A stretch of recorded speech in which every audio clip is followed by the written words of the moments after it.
আসলে আমার জীবনটাই যেন কেমন, যে নিজে না খাইয়ে মানুষেরে খাওয়াইছি, জীবনে কারোর কোনো ক্ষতি করিনি। কিন্তু আমি জানি না যে আমার জীবনে এত কষ্ট কিসের জন্য? এত ভালোভাবে চলি, কিন্তু তারপরও সবসময় সবার কাছে খারাপ, খারাপ, খারাপ। আচ্ছা, টিকটক করি।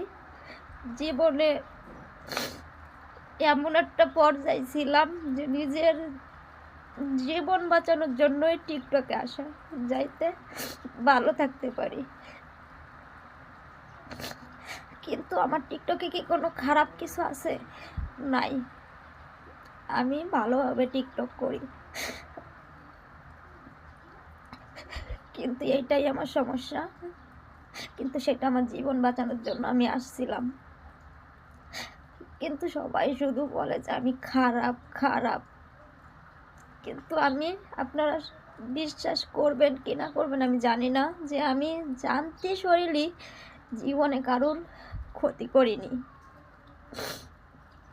আমি নিজে না খেয়ে মানুষেরে খাওয়াইছি।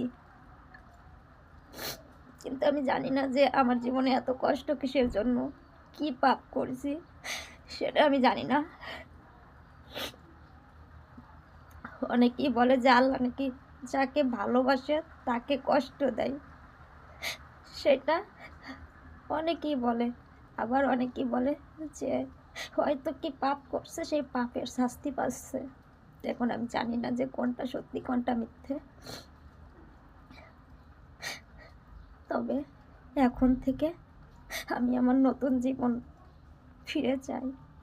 আমি পিছনে কি হয়েছে কি না হয়েছে আমি সব কিছু বলতে চাই। আমি কোনো কিছু মনে রাখতে চাই না, কারণ অনেক দেখছি, অনেক, কোনো দাম নেই, কারোর কাছে কোনো দাম পাইনি। তো ভালো কোনটা খারাপ কোনটা আজ তামাতিক বুঝতে পারলাম না, যে কোনটা ভালো আর কোনটা খারাপ। তাই এতদিন তো চললাম, তাই এটা বলে ভালো না, তা দেখি উল্টো পথে চলে দেখি।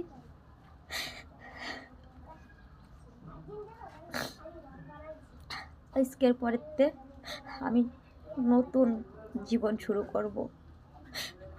আমি আর আর চোখের পানি ফেলাইতে চাই না।